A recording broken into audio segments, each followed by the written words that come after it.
हो सकता है कि आपको एक्सरसाइज करना बहुत पसंद हो और करना भी चाहिए, क्योंकि अगर स्पाइन का प्रॉब्लम है तो एक्सरसाइज आपको ज़रूरी होती है आपके कोर और बैक को स्ट्रांग रखने के लिए।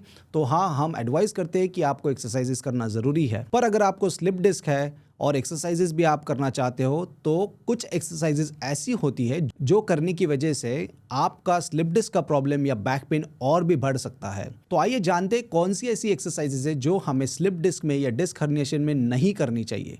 नमस्कार, स्वागत है आपका मेरे चैनल पे ज़ेन स्पाइन हिंदी। मेरा नाम है डॉक्टर राकेश ढाके। मैं एक फेलोशिप ट्रेंड स्पाइन सर्जन हूँ, certified by the royal college of surgeons of England, और मैं मुंबई में स्पाइन सर्जन के तौर पे काम कर रहा हूँ।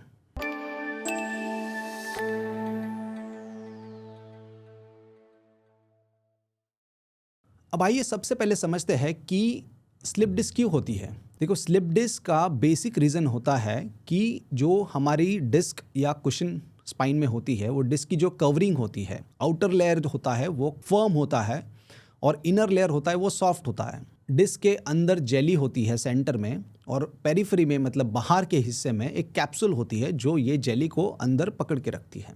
तो जब ये कवरिंग या कैप्सूल कमज़ोर होती है तो ये जेली जो डिस्क के अंदर होती है वो बाहर आती है। जनरली कैप्सूल का पीछे का हिस्सा कमज़ोर होता है कंपेयर टू आगे का हिस्सा। इसकी वजह से जब स्लिप डिस्क होती है तो डिस्क का अंदर का जो जेली वाला मटेरियल होता है वो पीछे के साइड से बाहर आता है, और स्लिप डिस्क में ये मटेरियल बाहर आने की वजह से अगर वो नर्व के ऊपर दबाता है तो फिर सायाटिका की बीमारी भी हो सकती है। तो ये हो गया बेसिक अंडरस्टैंडिंग कि स्लिप डिस्क में क्या होता है। अब अगर स्लिप डिस्क में डिस्क का मटेरियल पीछे के हिस्से में बाहर आता है तो नेचुरल है कि जो भी फॉरवर्ड फ्लेक्शन एक्टिविटी है या बेंडिंग एक्टिविटी जो आगे हम झुक के करते हैं, वैसी करने की वजह से आगे के हिस्से में प्रेशर पड़ने की वजह से डिस्क पीछे की तरफ पुश होती है और वो और भी बढ़ सकती है। इसके लिए जो भी आगे झुकने वाली एक्टिविटीज है वो हमको अवॉइड करनी है।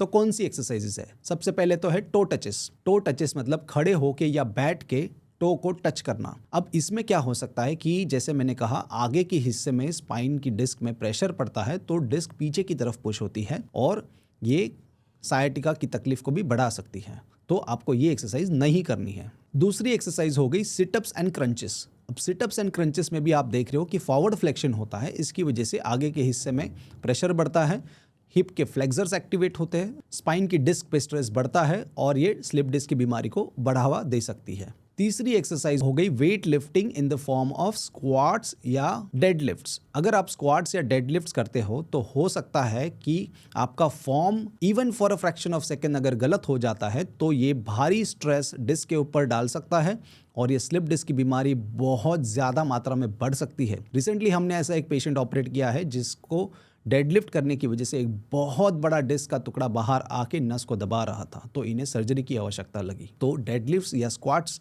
आपको ऐसी कंडीशन में बिल्कुल अवॉइड करना है। चौथी एक्सरसाइज या एक्टिविटी हो गई हाई इम्पैक्ट, मतलब जैसे रनिंग, जॉगिंग। हार्ड सरफेस पे अगर आप करते हो तो जो शॉक्स या जर्क्स होते हैं वो आपके स्पाइन में ट्रांसमिट हो सकते हैं और डिस्क की इंजरी को बढ़ा सकते हैं। इसके लिए ऐसी हाई इम्पैक्ट एक्टिविटीज़ आप हार्ड सरफेस पे ना करें। इंस्टेड आप स्विमिंग कर सकते हो। तो स्विमिंग में क्या होता है, जो हमारे पीछे की मसल्स होती है, एक्सटेंसर मसल्स, वो एक्टिवेट होती है और हमारे स्पाइन को स्ट्रॉन्ग कर सकती है। तो स्विमिंग आप ऐसी कंडीशन में कर सकते हो। पांचवी चीज़ जो आपको अवॉइड करनी है वो है ट्विस्टिंग मूवमेंट्स। जैसे कि आप कुछ योगा कर रहे हो, जैसे कि आप समझो गोल्फ खेल रहे हो या क्रिकेट खेल रहे हो, ऐसे सिचुएशन में ट्विस्टिंग मूवमेंट जो बॉडी की होती है उसमें अचानक झटका लगने की वजह से स्लिप डिस्क की बीमारी बढ़ सकती है और बैक पेन बढ़ सकता है।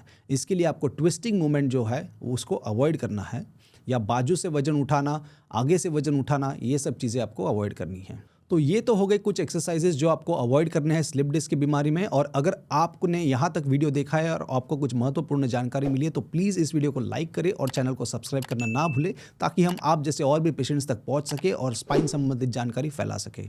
अब ये जानने के बाद हम एक ही लाइन कहना चाहेंगे कि जो इसका कंक्लूजन है वो है कि आपको आपके बॉडी की सुननी है। Listen to your body. मतलब कुछ एक्सरसाइज करने में अगर आपको पेन बढ़ रहा है, अगर आपका डिस्कम्फर्ट बढ़ रहा है, तो उस एक्सरसाइज को ना करें, उस एक्टिविटी को ना करें। इंस्टेड बाकी की जो एक्सरसाइज है वो आपके फिजियोथेरेपिस्ट से प्रॉपरली सीख ले, फिर आप घर पे जाके कर सकते हो। पर ऐसे सिचुएशन में क्या एक्सरसाइज करनी चाहिए, क्या नहीं, हर पेशेंट अलग होता है, उनका बॉडी वेट अलग होता है, फॉर्म अलग होता है, कैपेसिटी अलग होती है। तो हर पेशेंट को बेटर रहता है कि वो फिजियोथेरेपिस्ट से संपर्क करे, उनसे एक्सरसाइजेस सीख ले और फिर घर पे एक्सरसाइजेस करे। जब दवाइयों से आपका पेन कम हो जाता है या इंजेक्शन से या सर्जरी से आपका पेन कम हो जाता है तो कुछ महीने बाद, कुछ हफ्ते बाद फिर आप एक्सरसाइजेस कर सकते हो और ये एक्सरसाइजेस फिर हम कोर और बैक स्ट्रेंथनिंग के लिए रिकमेंड करते हैं। तो आशा करता हूँ इस वीडियो से आपको महत्वपूर्ण जानकारी मिली होगी। आपको फिर भी कुछ सवाल है या डाउट्स है तो आप नीचे कमेंट सेक्शन में लिखो, जैसे हमको टाइम मिलेगा हम रिप्लाई करेंगे, या फिर आप व्हाट्सएप पे हमको मैसेज भेज सकते हो, जैसे टाइम मिलेगा we will get back to you. Thank you so much.